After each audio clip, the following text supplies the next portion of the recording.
Once again welcome to all of you. जिन लोगों को पता नहीं है इस सीरीज़ के बारे में, उनको मैं बता दूं, हम विजन की जो प्रीलिम्स की टेस्ट सीरीज़ है उसकी जो सॉल्यूशंस हैं उनकी समरी को यहाँ पे देख रहे हैं।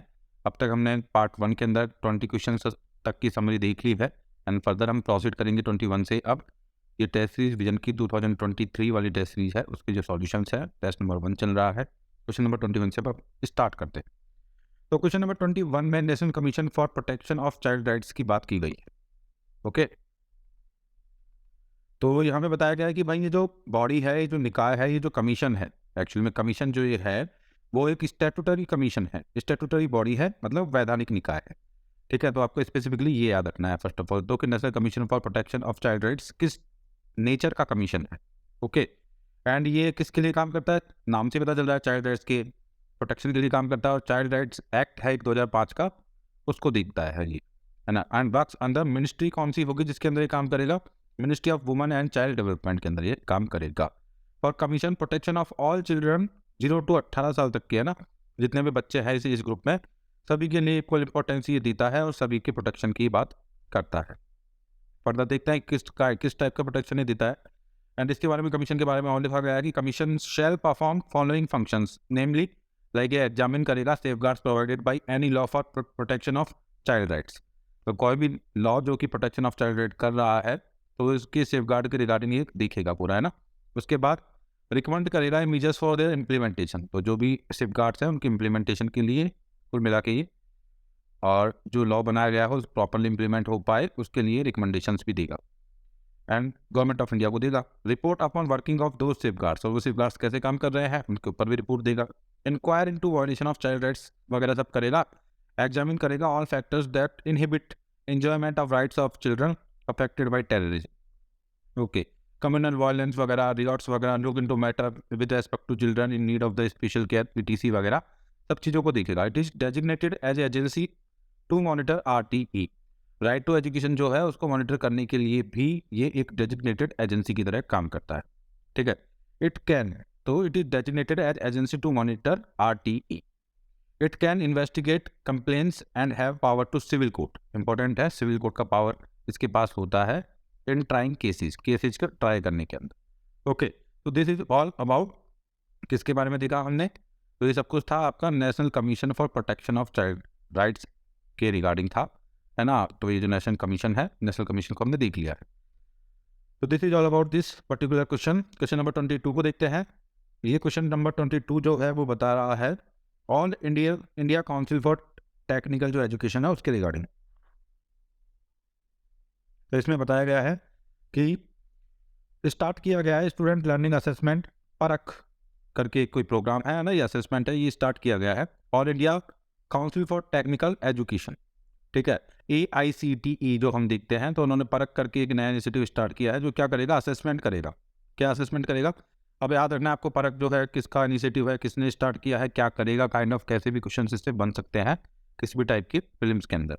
तो कंडक्ट करेगा assessment of the students and faculty members of higher education institutes के अंदर एंड स्कूल्स के अंदर। समझ गए, अब आगे देखते हैं। लॉन्च बाई AICTE, ये तो हमने देख लिया था, ये भी स्टैट्यूटरी बॉडी है एक तरीके की। ठीक है, और नेशनल लेवल पर अपेक्स एडवाइजरी बॉडी है to conduct survey on facilities available for technical education to promote development of the technical education in country and coordination वगैरह इंटीग्रेटेड मैनर वगैरह में। तो ये सब आपको पता है, ये AICTE के काम होते हैं। एंड हमने देख लिया है परख को, जो कि इनिशिएटिव है AICTE का। ओके, अब क्वेश्चन नंबर 23 की समरी देखते हैं। इंडियन लिबरलिज्म के ऊपर एक क्वेश्चन रहा है, तो इसकी समरी देख लेते हैं। तो इंडियन जो लिबरलिज्म है वो डिफरेंट फॉर्म है, उसकी काफ़ी सारी फॉर्म है। इंडियन जो लिबरलिज्म है वो डिफरेंट है फ्रॉम क्लासिकल और वेस्टर्न लिबरलिज्म से। ठीक है, जैसे हमारा सेक्युलरिज्म डिफरेंट है वैसे ही हमारा लिबरलिज्म भी डिफरेंट है, जो आपका वेस्टर्न या क्लासिकल लिबरलिज्म है उससे। तो इसमें मेंस में भी क्वेश्चन आ सकता है इससे, जैसे कि पहले सेक्युलरिज्म के ऊपर आया था कि किस तरह से इंडिया का जो सेक्युलरिज्म है वो वेस्टर्न सेक्युलरिज्म से अलग है, एंड तो वैसे इसमें भी आ सकता है। तो जो क्लासिकल लिबरलिज्म होता है वो क्या करता है, वो कंसर्न करता है विद इंडिविजुअल फ्रीडम। तो इंडिविजुअल फ्रीडम से ये जो आपका क्लासिकल लिबरलिज्म है वो कंसर्न रखता है। But in India individual identifies himself with community. तो हमारे इंडिया के अंदर इंडिविजुअल जो होता है अपने आप को आइडेंटिफाई करता है कम्युनिटी के साथ में, to which he she belongs.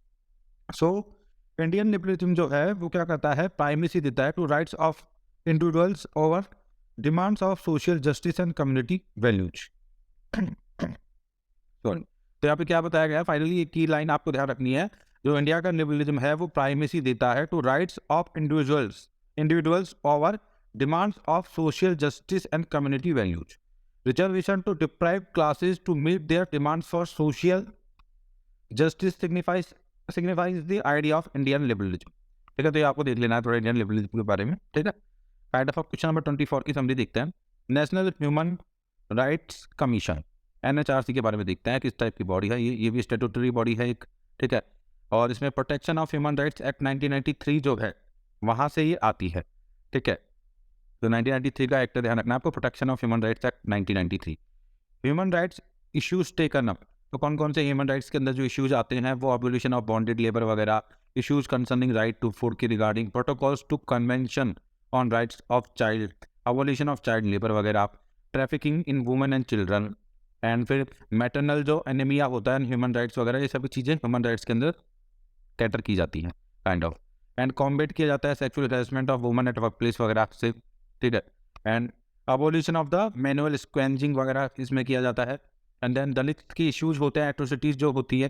ठीक है, तो इन सभी चीज़ों को इनके अंदर देखा जाता है। उसके साथ ही साथ में प्रॉब्लम जो होती है डी नोटिफाइड ट्राइब्स के साथ, नॉर्मेटिव ट्राइब्स के साथ में जो rights of the disabled person, issues related to right to health, तो ये सभी चीज़ें, rights of person affected by HIV AIDS. ठीक है, तो ये सभी जो चीज़ें हैं इनको ये देखता है आपका NHRC जो होता है वो protection of human rights act 1993 से क्या लेता है, पावर ड्रॉ करता है, और एक वैधानिक निकाय है, संवैधानिक नहीं है, वैधानिक निकाय। ओके, तो this is all about NHRC। अब हम देखते हैं क्वेश्चन नंबर 25 के अंदर world employment and social outlook. ठीक है, ट्रेंड्स 2022। तो ये रिपोर्ट है जो क्या है, फ्लैक्सी रिपोर्ट है ILO की, तो आपको याद रख लेना है पहले तो, क्योंकि एम्प्लॉयमेंट की बात हो रही है, सोशल आउटलुक की बात हो रही है, तो ILO इंटरनेशनल लेबर जो ऑर्गेनाइजेशन है वो इसको निकालता है, उनकी फ्लैगशिप रिपोर्ट ये है। और क्या एग्जामिन करती है रिपोर्ट, ये एग्जामिन करती है impacts of the crisis on global and regional trends in employment, unemployment, labour force वगैरह वगैरह वगैरह, ये सारी बातें यहाँ पे बताई जाएंगी। ठीक है, स्पेसिफिकली आपको याद रखना है कि कौन निकालता है रिपोर्ट जो है। अब देखते हैं थोड़ा इलेक्शन कमिश्नर्स के बारे में देखते हैं, तो ये थोड़ा इंपॉर्टेंट है ना, यहाँ से क्वेश्चन बनने की संभावना काफ़ी ज़्यादा रहती है, क्योंकि इलेक्शन कमिश्नर्स जो होते हैं और इलेक्शन कमीशन हमेशा लाइमलाइट में रहता ही है। तो इस वजह से फर्स्ट ऑफ ऑल तो हम conditions of service and tenure of election commissioners देख लेते हैं। तो रीजनल कमिश्नर्स जो होते हैं self determined by the president. देखो फर्स्ट ऑफ ऑल जो रीजनल कमिश्नर्स होते हैं ना, इनके बारे में आपको देखना है। Conditions of service and tenure of election commissioners, election commissioners का एज वेल एज जो रीजनल कमिश्नर्स है, इन सभी का जो टेन्योर और कंडीशन ऑफ सर्विस है वो डिटरमाइन की जाएगी किसके द्वारा, प्रेसिडेंट के द्वारा। Under article 324 election commission has power of superintendence and control of conducting elections to Lok Sabha and state जो लेजिस्लेटिव असेंबलीज होती है उनके इलेक्शंस। याद रखना है आपको ना, जो आपका इलेक्शन कमिश्नर होता है, इलेक्शन कमीशन जो होता है हमारा नेशनल लेवल पे, जब हम बात कर रहे हैं, वो कौन कौन से इलेक्शंस कंडक्ट करवाता है, लोकसभा के एंड स्टेट जो लेजिस्लेटिव असेंबलीज हैं उनके। ठीक है, ये आपको स्पेसिफिकली याद रखना है। इन केस ऑफ जो पंचायती राज वगैरह वगैरह इन सबके जो इलेक्शंस होंगे वो स्टेट इलेक्शन कमिश्नर करवाएंगे, है ना, तो उनको हम बाद में देखेंगे। अभी आप जो है हम इलेक्शन कमीशन ऑफ इंडिया की बात कर रहे हैं। इन case of election commission of India की हम अभी बात कर रहे हैं। इन case of difference of opinion among the chief election commissioner, तो इलेक्शन कमीशन ऑफ इंडिया जो एक पूरा बॉडी है, ठीक है, उसमें चीफ इलेक्शन कमिश्नर होंगी एंड साथ में क्या होंगे, 2 अदर इलेक्शन कमिश्नर्स होंगे। Matter is decided by the commission by majority, और यहाँ पे जो भी मैटर होगा वो डिसाइड मेजोरिटी के द्वारा किया जाएगा। हर एक लाइन के ऊपर क्वेश्चन बन सकता है, तो आपको पूरी फोकस के साथ इसको सुनना है, और इस वजह से मैं इतना जोर भी दे रहा हूँ इनके ऊपर। Okay, kind of. अब देखते हैं ग्राउंड ऑफ रिमूवल क्या है। सेम है द जज ऑफ द सुप्रीम कोर्ट ही की तरह ही रिमूव किया जाता है यहाँ पे, ही कैन बी। तो यहाँ पे हम चीफ इलेक्शन कमिश्नर की बात कर रहे हैं, जब हम यहाँ पे रिमूवल की बात कर रहे हैं, तो he can be removed by president on basis of a resolution passed to that effect by both houses of the parliament and with special majority इसमें होती है, either on ground of proved misbehavior। ये keywords याद रखना है आपको, ये तो proved misbehavior कीवर्ड है। Okay, proved misbehavior and incapacity, in 2 keywords को आपको याद रखना है जो इलेक्शन कमीशन में काम आ रहा है ना। Thus he does not hold his office to pleasure of president, तो pleasure of president के तक तो ये रखेंगे नहीं, लाइक अटॉर्नी जनरल जैसे होते हैं ना, इनका तो पूरा एक प्रोसेस बता रखा है किस तरह से इनको हटाया जाएगा। तो he is appointed by him. हालांकि इनको अपॉइंट प्रेसिडेंट के द्वारा किया जाता है, लेकिन प्लेजर ऑफ प्रेसिडेंट तक ये नहीं रहते हैं। काइंड ऑफ जैसे अटॉर्नी जनरल रहते हैं वैसे नहीं रहते हैं। ये आपको स्पेसिफिकली याद रखना है, और प्रोसेस क्या है हटाने का वो मैंने बात आपको बता दी पूरी की पूरी, काउंट काइंड ऑफ, है ना। तो ये पूरा आपको बता दिया है। ठीक है, अब आगे चलते हैं, फर्दर प्रोसीड करते हैं। प्रेसिडेंट्स रूल के बारे में देखते हैं क्या होता है। प्रेसिडेंशियल जो रूल होता है या प्रेसिडेंट्स का जो रूल लगता है वो कौन सा आर्टिकल है, इसके रिगार्डिंग आपको पता है ना, कमेंट बॉक्स में आप बता सकते। It has no effect on fundamental rights. तो आपका आर्टिकल 356 के थ्रू जो प्रेसिडेंट्स रूल लग रहा है, ठीक है, आपातकाल जो लग रहा है, नेशनल इमरजेंसी होती है, फाइनेंशियल इमरजेंसी होती है, और एक आपका प्रेसिडेंट जो रूल होता है, वहाँ पे क्या होगा कि यहाँ पे फंडामेंटल राइट्स के ऊपर कोई प्रभाव नहीं पड़ेगा यदि कहीं पे आपका प्रेसिडेंट रूल लग जाता है। तो स्पेसिफिकली आपको याद रखना है। नेशनल इमरजेंसी और मार्शल रूल जो होते हैं उनका इम्पैक्ट होता है, ठीक है, लेकिन दोबारा देख लो आप एक बार इसको। It has no effect on fundamental rights whereas national emergency and martial rule have, उनका उनका फंडामेंटल राइट्स पे इम्पैक्ट होता है, दोनों चीज़ों का, है ना। तो जो नेशनल इमरजेंसी होती है जब ये लगती है तो fundamental rights under article 19 are automatically suspended and this continue till end of the emergency. तो ये सभी लाइनें काफ़ी इंपॉर्टेंट है, आपको अच्छे से याद रखें। अब देखते हैं कॉन्स्टिट्यूशन अमेंडमेंट के रिगार्डिंग क्या बोला गया है। तो थोड़ा इसमें काफ़ी इंपॉर्टेंट है, ये आपको अच्छे से देखना है कि कॉन्स्टिट्यूशन अमेंडमेंट हुआ है, फिर कुछ डीपीएस भी जोड़े गए हैं या फिर कुछ चेंज किए गए हैं, वो सभी एक साथ इसमें हम देख लेंगे पूरे के पूरे। तो देख लेते हैं हम कि 42 अमेंडमेंट के थ्रू क्या क्या हुआ है डीपीएसपी के अंदर। तो 42 जब 1976 का अमेंडमेंट होता है, जिसको कि लघु संविधान भी बोला जाता है, मिनी कॉन्स्टिट्यूशन भी बोला जाता है, तो उसके अंदर होता क्या है, इसमें सिक्योर किया जाता है अपॉर्चुनिटीज। इसमें एक नया क्लॉज जोड़ा जाता है, आर्टिकल 39 जो है, इसमें क्या किया जाएगा, to secure opportunities for healthy development of children ना। आर्टिकल 39 में बात की गई है to promote equal justice and to provide free legal aid to poor. तो आर्टिकल 39 ए के अंदर बहुत ज़्यादा इंपॉर्टेंट है, दोनों ही जो है प्रोविजन जो है 42 अमेंडमेंट के थ्रू जुड़े गए हैं, आपको याद रखना है काइंड ऑफ। उसके अलावा क्या जुड़ा गया है 42 अमेंडमेंट के through, to take step to secure participation of workers in management of the industries, article 43 A है, ठीक है। तो दोबारा मैं रिपीट कर देता हूँ कि भाई पार्टिसिपेशन होगा वर्कर्स का मैनेजमेंट के अंदर इंडस्ट्रीज में, है ना। तो ये आर्टिकल 43 ए के अंदर जुड़ा गया है। To secure opportunities for healthy development of children, ये आर्टिकल 39 के अंदर ही जुड़ा गया है। To protect and improve environment, to safeguard forest wildlife वगैरह, इन सब की बात भी की गई है आर्टिकल 48 ए के अंदर। तो ये सारे जो डीपीएसपी के अंदर चीज़ किए गए, जुड़ा गया, जो भी किया गया, सब कुछ ये आपका 42 कॉन्स्टिट्यूशन जो अमेंडमेंट था, कॉन्स्टिट्यूशनल अमेंडमेंट जो था 42 नंबर का, उसके द्वारा किया गया। अब देखते हैं हम कि डीपीएसपी में और क्या चेंज हुए हैं या क्या जुड़ा गया है। 44 कॉन्स्टिट्यूशनल जो अमेंडमेंट था 1978 के अंदर जो आया उसके द्वारा, ओके। तो यहाँ पे बताया गया है कि state shall in particular strive to minimise inequalities in income, ठीक है, and endeavour to eliminate inequalities in status, facilities and opportunities not only amongst the individuals but also among the groups of the people residing in different area engage in different vocation, ठीक है। तो ये sub article 32 के close 38 के close 2 में add किया गया है। तो ये आप ध्यान रखना है आपको कि कोशिश की जाएगी इंडिया के अंदर इनइक्वलिटीज़ को कम करने की। तो इनइक्वलिटीज़ के रिगार्डिंग कौन सा कॉफिशिएंट होता है ना, जब हम इनकम इनइक्वलिटी वगैरह की बात करते हैं, तो वेल्थ इनइक्वलिटी वगैरह की हम बात करते हैं, तो एक कॉफिशिएंट होता है, उसको आप कमेंट बॉक्स में बता सकते हैं कि वो कॉफिशिएंट कौन सा होता है काइंड ऑफ। तो ये आर्टिकल 44 जो अमेंडमेंट है उसके थ्रू ये जोड़ा गया है 38(2) के अंदर। इन डिफरेंसेज को, इन अंतर को कम करना है इंडिविजुअल लेवल पे ही नहीं, वरन अपितु आपको ग्रुप लेवल पे भी इसको दूर करना है, वोकेशन जो डिफरेंट है उनके अंदर भी दूर करना है। तो ये सब कुछ किया गया आर्टिकल 48 के थ्रू। एंड देन फिर हम देखते हैं, तो देखो कि ये समरी काफ़ी ज़्यादा इंपॉर्टेंट है, हर एक लाइन यहाँ की इंपॉर्टेंट है, हर एक लाइन से काफ़ी सारे क्वेश्चन सॉल्व हो सकते हैं, ठीक है, कहीं से भी कोई क्वेश्चन बन सकता है। तो आपको काफ़ी फोकस के साथ इसको देखना है और आपको लगातार इनको फॉलो करना है लेक्चर्स को। एंड पीडीएफ के लिए आप टेलीग्राम ग्रुप ज्वाइन कर सकते हैं, वहाँ पे आपको पीडीएफ भी मिल जाएगी पूरी, फर्दर जो आने वाली पीडीएफ है वो भी मिल जाएगी। तो आप काफ़ी अच्छे से प्रीलिम्स की तैयारी इन लेक्चर्स के थ्रू एंड पीडीएफ के थ्रू कर सकते हैं।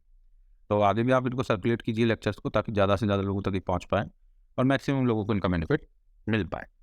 तो हम देखते हैं 97 जो अमेंडमेंट हुआ है 2011 के अंदर, उसमें क्या किया गया है। स्टेट शेल एंडेवर क्या करेगा, state to promote voluntary formation, autonomous functioning, democratic control and professional management of cooperative society. तो ये देखो आर्टिकल 43B 97 अमेंडमेंट के थ्रू आर्टिकल 43B जोड़ा गया है। State shall endeavour to promote voluntary formation, autonomous functioning, democratic control and professional management of the cooperative society.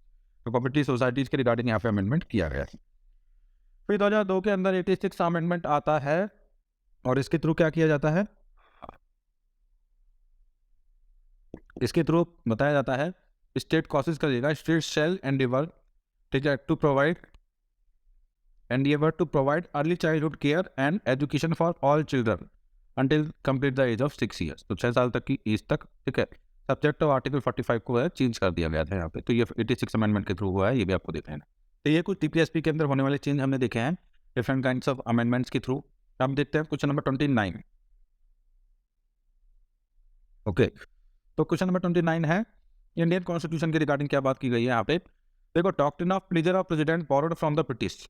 तो हमने जो प्लेजर ऑफ प्रेसिडेंट तक कोई चीज़ होगी काइंड ऑफ, ये पूरा जो प्रिंसिपल हमने निकाला है वो ब्रिटेन से निकाला है, ब्रिटिश से लिया है हमने, ना। It is based of the concept of the public policy and whenever crown feels that is civil servant should be removed from his office because keeping him will be against public policy, crown can remove such servant, है ना। तो ऐसा provision जो है pleasure of president हमने कहाँ से लिया है, ब्रिटेन से लिया है। India has adopted this provision through there exist some modification, तो है ना, यत बी इंडिया ने प्रोविजन लिया है लेकिन यहाँ पे कुछ मॉडिफिकेशन है। In case of civil servant article 310 deal करता है उनके साथ में, ना। अब यहाँ पे थोड़ा सा अटॉर्नी जनरल के बारे में बताया गया कि term of attorney general is not fix by the constitution.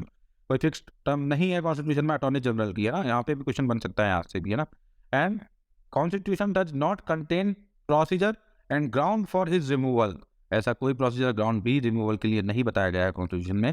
He holds office during the pleasure of president, है, तो attorney general pleasure of president तक रहते हैं।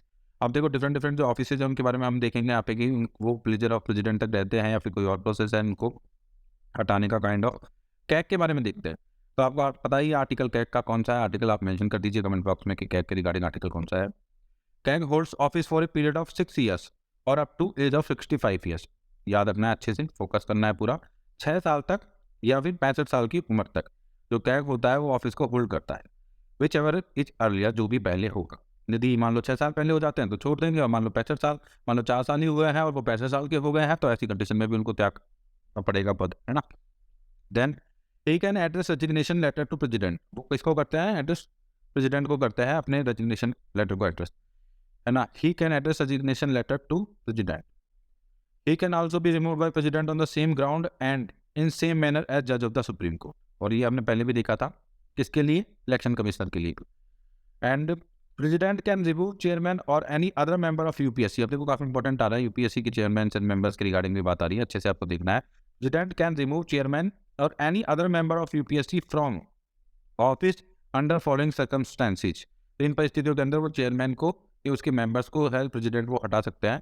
If he is an insolvent, तो उनको यदि एक इंसॉल्वेंट बना दिया गया है, इंसॉल्वेंट वो हो गए, है ना। दैट इन केस आपको ये कंडीशंस आपको याद रखनी है इंसॉल्वेंट वाली, ठीक है।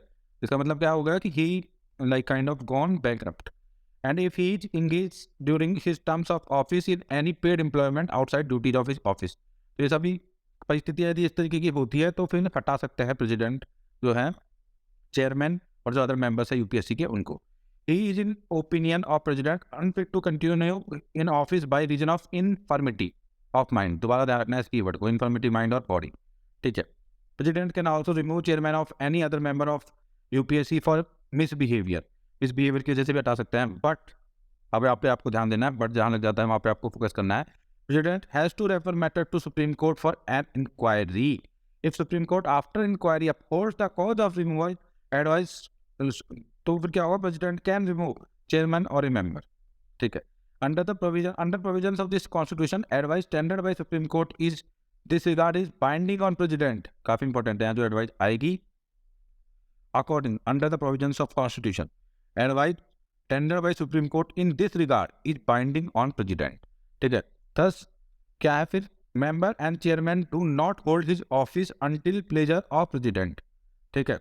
तो इससे यहाँ पे भी क्या चीज़ कंफर्म हो जाती है कि मेंबर और चेयरमैन जो होते हैं प्लेजर ऑफ प्रेसिडेंट तक होल्ड नहीं करते हैं ऑफिस को, तो they are appointed by him.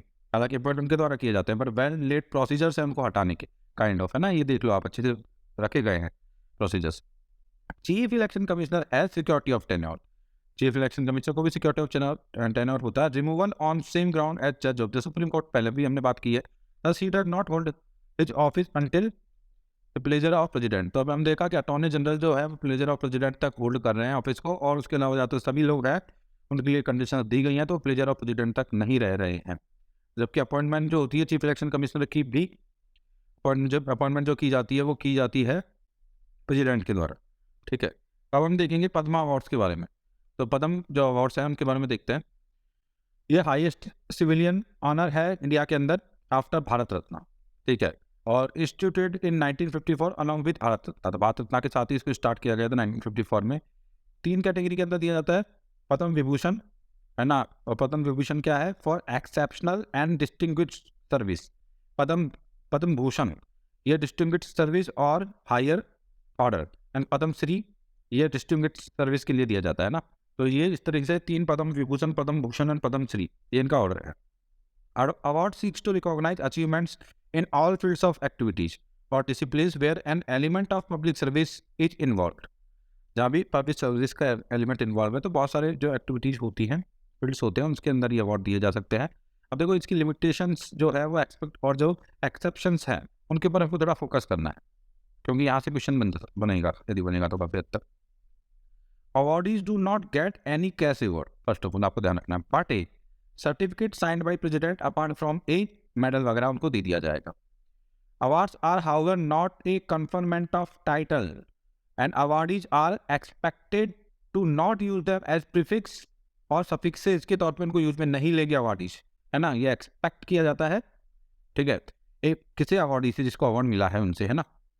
And kind of आगे बताया गया है ए Padma award can be given a higher award only after 5 years of the conferment of the earlier award। ये भी important point है। 120 awards can be given in a year, but this does not include posthumous awards, है ना, लेकिन इसमें posthumous awards include नहीं होंगे। और awards given to NRIs और foreigners जो है वो awards इसमें इंक्लूडेड नहीं होंगी। उसके अलावा 120 awards जो है वो दिए जा सकते हैं 1 साल के। ठीक है, अब एलिजिबिलिटी देखते हैं किसको मिलेंगे। ऑल पर्सन्स विद मतलब कि without distinction, है ना, of race, occupation, position, sex are eligible for these awards. However, government servants, including those working with PSUs, except doctors and scientists, are not eligible for these awards। मतलब doctor और scientist award के लिए eligible है इस type की। उसके अलावा जो पब्लिक सर्वेंट्स हैं और जो कि PSUs में आते हैं वो भी इंक्लूड नहीं होंगे इन अवार्ड्स के लिए। ठीक है, उनको नहीं दिया जाएगा ये अवार्ड, ये वाले अवार्ड्स, है ना। Given by the special services and not just for long services.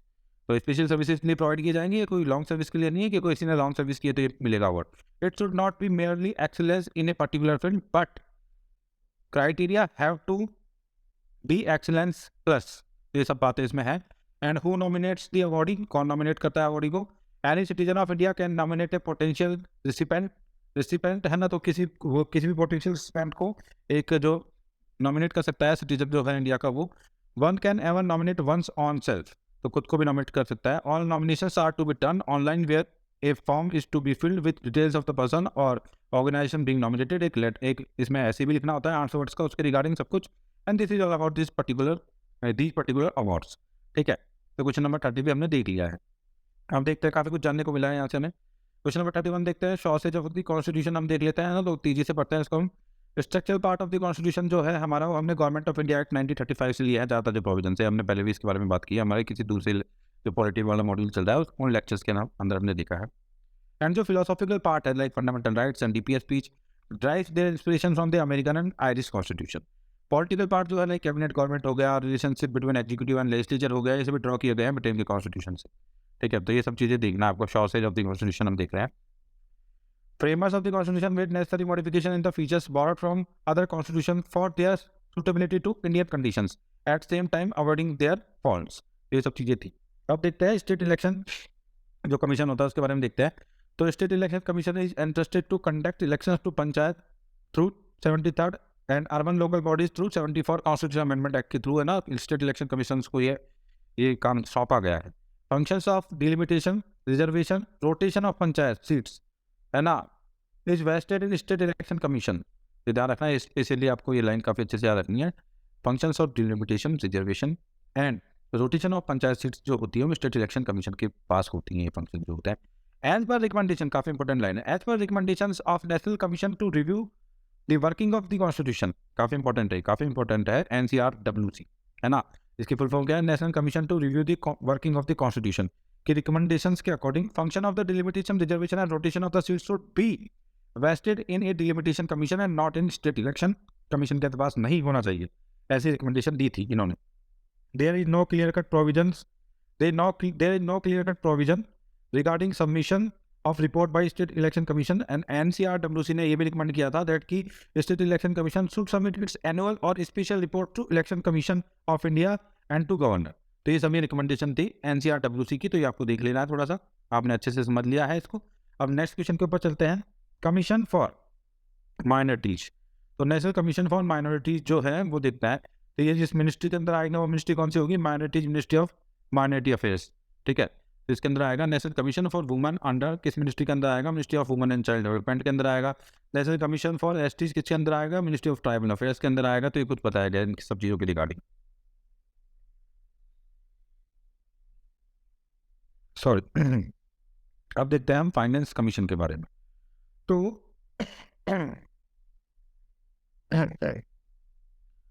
Finance commission के बारे में देखते हैं, आर्टिकल 280 के अंदर फाइनेंस कमीशन के बारे में बताया गया है, आपको पता ही है। ये एक क्वासी जुडिशियल बॉडी है, ध्यान रखना है आपको ना। It shall have all powers of civil courts under the code of civil procedure 1908 in matters of summon करने के लिए किसी को और एनफोर्सिंग अटेंडेंस करने के लिए, एंड इसके अलावा क्या है? रिक्वेश्चनिंग वगैरह करने के लिए,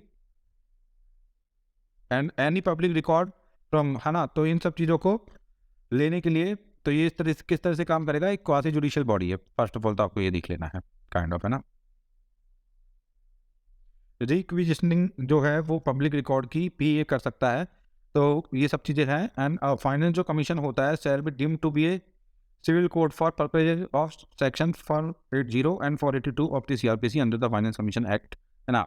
एंड ये सब चीज़ें देख लेनी है। उसके बाद it is constituted by the president every 5th year, हर 5 साल में बनता है, और at such earlier as he considers necessary. And जो इसमें कंसिस्ट होते हैं वो चेयरमैन होते हैं और 4 अदर मेंबर्स होते हैं इसके अंदर, और ये अपॉइंट किए जाते हैं प्रेसिडेंट के द्वारा। They hold office for period specified by the president, they are eligible for reappointment. तो ये सभी पॉइंट काफ़ी ज़्यादा इंपॉर्टेंट है, ठीक है, इनको आपको देख लेना है। अब देखते हैं थोड़ा सा क्वेश्चन नंबर 35, शेड्यूल्ड बैंक क्या होता है ना। करंट अफेयर्स के रिगार्डिंग क्वेश्चन रहा होगा, क्योंकि पॉलिटी का तो ये है नहीं कहीं से भी। तो देखते हैं, banks which are included in the second schedule of the RBI act, ये शेड्यूल्ड बैंक होते हैं, है ना। शेड्यूल एक्ट 1934 का एक्ट है ना, RBI का जो एक्ट है, second schedule of RBI act 1934 के अंदर जो बैंक्स होंगे उन्हें शेड्यूल्ड बैंक बोला जाएगा।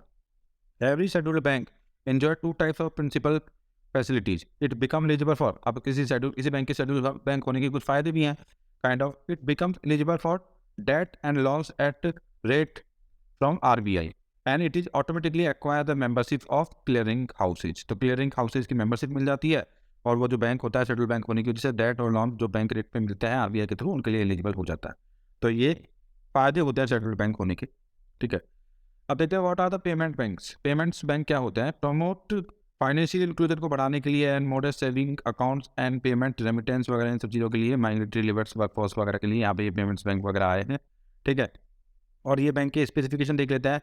दीज बैंक्स कैन जो accept a restricted deposit which is now capped at 2 lakh, 2 lakh तक के डिपॉजिट ये बैंक जो है वो स्वीकार कर सकते हैं, but could be reach in future, लेकिन ना पर पर्सन, लेकिन इसको फ्यूचर में बढ़ाया जा सकता है। ये तो कोई पॉइंट ही नहीं है, तो सब नहीं किया जा सकता है ना।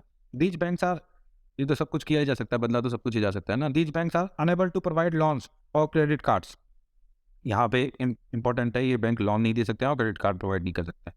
Bank of this type can handle both current and saving account ना, इसमें करंट और सेविंग दोनों टाइप के अकाउंट आ सकते हैं। Payments bank can provide ATM and debit cards, हर एक लाइन इंपॉर्टेंट है, क्वेश्चन बन सकते हैं हर एक लाइन से, है ना। ये ATM and debit card provide कर सकते हैं, as well as online and mobile banking वगैरह भी ये बैंक प्रोवाइड कर सकते हैं, लेकिन लोन और क्रेडिट कार्ड ये नहीं दे सकते हैं, ओके। अब देखते हैं हम कॉन्स्टिट्यूशन ऑफ इंडिया को देखते हैं हम। तो ये क्वेश्चन रिपीटेड हो गया होगा, इस वजह से इसके बारे में कुछ समरी है नहीं हमारे पास। अब देखते हैं इंपॉर्टेंट जो पोस्ट है ना उनके बारे में थोड़ा सा देख लेते हैं। हालांकि कैग वगैरह के बारे में हमने पहले भी देख लिया है, लेकिन फिर देख लेते हैं। तो कैग जो है उनको रिमूव किया जाता है प्रेसिडेंट के द्वारा only in accordance with the procedure mentioned in the constitution. तो प्लेजर ऑफ प्रेसिडेंट तक नहीं है, जो प्रोसीजर रखा गया है, लेट डाउन किया गया है कॉन्स्टिट्यूशन के अंदर, उसी के हिसाब से कैग को हटाया जाएगा। Not hold his office till pleasure of the president, है ना, ये बात दोबारा बता दी, मैंने पहले ही बता दी। Also he is not eligible for the further office army office के लिए एलिजिबल नहीं है, ध्यान रखना है आपको। कौन एलिजिबल था अभी मैंने थोड़ा टाइम पहले बताया था, आप बता सकते हो वन बक्स में कि कौन एलिजिबल होंगे फर्दर अनलाइक ऑफिस में आने के लिए। Not eligible for further office मतलब दोबारा से रिपीट करने के लिए अंडर गवर्नमेंट ऑफ इंडिया और एनी स्टेट। और ये तो क्या होगा कि एक तो किसी भी, है ना, गवर्नमेंट ऑफ इंडिया के अंदर किसी भी स्टेट के अंदर कहीं भी एलिजिबल नहीं है after he ceases to hold his office, है ना, जब उनका ऑफिस वो बंद कर देंगे होल्ड करना। तो उसके बाद attorney general is not a full time council for government ना। अब देख लेते हैं दोबारा अटॉर्नी जनरल के बारे में। अब ये बोल जो है अटॉर्नी जनरल जो है वो फुल टाइम काउंसिल नहीं करते हैं गवर्नमेंट को। ही does not fall in the category of government servant. तो गवर्नमेंट सर्वेंट की कैटेगरी के अंदर भी ये नहीं आते हैं, ध्यान रखना है ना। अटॉर्नी जनरल जो है ही is not departed from private practice, legal practice से भी इनको डिपार्ट नहीं किया गया है, ठीक है। लेकिन ध्यान रखना है कि ये गवर्नमेंट के खिलाफ केस नहीं लड़ सकते हैं, मतलब काइंड ऑफ एक क्रिमिनल केस नहीं लड़ सकते हैं ना, अटॉर्नी जनरल वगैरह होते हैं। ये इंपॉर्टेंट लाइन है, आपको ध्यान रखना है, क्योंकि गवर्नमेंट की तो ये पैरवी कर रहे होते हैं, गवर्नमेंट को देख रहे होते हैं, काउंसिल कर रहे काउंसलिंग वगैरह करते हैं गवर्नमेंट की, तो ये गवर्नमेंट के खिलाफ केस नहीं लड़ता है। हाँ, बट ये प्राइवेट लीगल प्रैक्टिस कर सकते हैं। Okay, and then chairman of UPSC on, आप चेयरमैन ऑफ यूपीएससी को देख लेते हैं थोड़ा सा, है ना।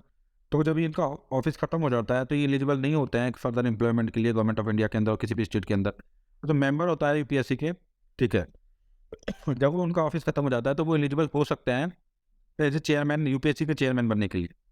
ओके, मेंबर चेयरमैन बन सकते हैं, ठीक है। और स्टेट पब्लिक सर्विस कमीशन जो है उसके भी वो चेयरमैन बन सकते हैं, but not for any other employment in government of India और स्टेट। तो ये आपको याद रखना अच्छे से। अब देख लेते हैं क्वेश्चन नंबर 38 जो है नेशनल कमीशन फॉर एसटी देख लेते हैं। तो setup under the article 338A। तो नेशनल कमीशन फॉर एसटी जो है आर्टिकल 338 के अंदर सेटअप किया गया है for monitoring safeguards provided for STs under constitution और अदर लॉज। फंक्शंस क्या क्या हैं इनके?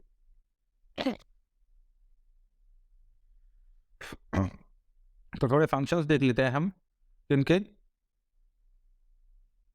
Just minute. फंक्शन देख लेते हैं जो नेशनल कमीशन फॉर एसटी उनका, ये इंक्वायर करता है इनटू स्पेसिफिक कंप्लेंट्स जो होती हैं with respect to deprivation of rights and safeguard of STs जो होते हैं, डिप्रीवेशन होता है, डिप्रीवेशन होता है तो उसको देखता है। उसके बाद to suggest measures to be taken over manner और ऑनरशिप राइट्स वगैरह के रिगार्डिंग जो माइटी फर्स्ट प्रोड्यूस वगैरह जो एसटीज से लिंक होता है उसके रिगार्डिंग भी ये देखते हैं। Okay, and living in forest वगैरह है ना, तो उनके राइट्स वगैरह को भी देखते हैं। To suggest measures to ensure full implementation of the provisions of the panchayat, जो पैसा एक्ट है उसका भी फुल इंप्लीमेंटेशन हो सके उसके रिगार्डिंग भी ये थोड़ा सा प्रोविजंस को चेक करते हैं और उनके रिगार्डिंग थोड़ा देखते रहते हैं चीज़ों को, है ना। तो ये आपका हो गया है, just a minute, give me a minute.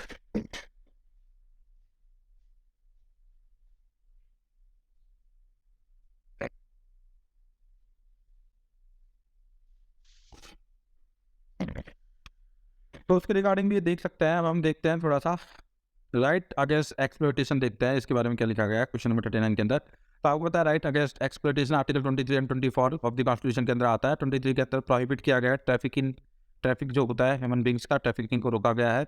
बेकार जो फोर्स लेबर होता है उसको रोका गया है, और अदर सिमिलर काइंड ऑफ जो फोर्स लेबर है उनको रोका गया है। आर्टिकल 24 जो है प्रोहिबिट करता है employment of children below age of 14 in any factory, mine और अदर जो हैजार्डस एक्टिविटीज़ है उनके अंदर, कंस्ट्रक्शन वर्क वगैरह के अंदर, रेलवे के अंदर, इन सब चीज़ों के अंदर रोकता है ना। And protection against arrest and detention भी प्रोवाइड किया गया है आपको इसके अंदर, वो आर्टिकल 22 के अंदर दिया गया है। And it is under right to freedom, यार ये ध्यान रखना। लेकिन आर्टिकल 19 से 22 में जो राइट होता है, जो राइट टू फ्रीडम के अंदर आर्टिकल 22 आता है, लेकिन राइट अगेंस्ट जो एक्सप्लॉयटेशन है वो आर्टिकल 23 एंड 24 है, ध्यान रखना आपके स्पेसिफिकली, इसके ऊपर क्वेश्चन बन सकता है। अब थोड़ा इंडियन इंडिपेंडेंस जो एक्ट है, इंडिया का जो इंडिपेंडेंस एक्ट है 1947 का, उसके बारे में देख लेते हैं थोड़े प्रोविजन। ओके, तो by this act constituent assembly को एक फुली सॉवरेन बॉडी बना दिया गया था, और इनको एम्पावर कर दिया गया था असेंबली को कि एब्रोगेट कर सकते हैं और अल्टर कर सकते हैं किसी भी लॉ को जो British law made by British in relation to India, है ना। तो ये पावर भी दे दिया गया था, सॉवरेन बना दिया गया था इधर से कॉन्स्टिट्यूएंट असेंबली को 1947 की इंडिपेंडेंस एक्ट के through. It abolish the office of the viceroy and provided for east dominion, एक गवर्नर जनरल की पोस्ट उन्होंने दे दी थी इस एक्ट ने, है ना, दोनों डोमिनियन को। Okay, and this act ended British rule in India, इस एक्ट ने ब्रिटिश रूल को इंडिया के अंदर से खत्म कर दिया था और डिक्लेयर कर दिया था इंडिया को एक independent and sovereign state from 15 अगस्त 1947। तो ये इंडिया का जो इंडिपेंडेंस एक्ट था 1947 का, इंडियन इंडिपेंडेंस एक्ट ऑफ 1947 से ये प्रोविजन आया था, ठीक है। And it proclaimed lapse of British paramountcy, है ना। तो जो पैरामाउंसी थी वो एक तरह से ब्रिटिश की ख़त्म हो गई है। एंड इंडियन जो प्रिंसली स्टेट्स है और को Indian princely states granted freedom to, क्या फ्रीडम दी गई है इंडियन प्रिंसली स्टेट्स को कि प्रिंसली स्टेट्स जो है वो ज्वाइन कर सकते हैं इंडिपेंडेंट स्टेट्स लाइक पाकिस्तान और इंडिया, और इंडिपेंडेंट भी वो रह सकते हैं। तो ये सभी इंडिपेंडेंस एक्ट 1947 के थ्रू हुआ था। तो ये फर्दर 20 क्वेश्चन थे। अभी इस पर्टिकुलर लेक्चर को हम यहीं पे रोकते हैं। नेक्स्ट पार्ट के अंदर फर्दर 20 क्वेश्चंस को हम देखेंगे। यदि आपने चैनल को सब्सक्राइब नहीं किया है तो चैनल को सब्सक्राइब कर लीजिए आप, और लाइक कर दीजिए, शेयर कर दीजिए जितना भी हो सके। धन्यवाद।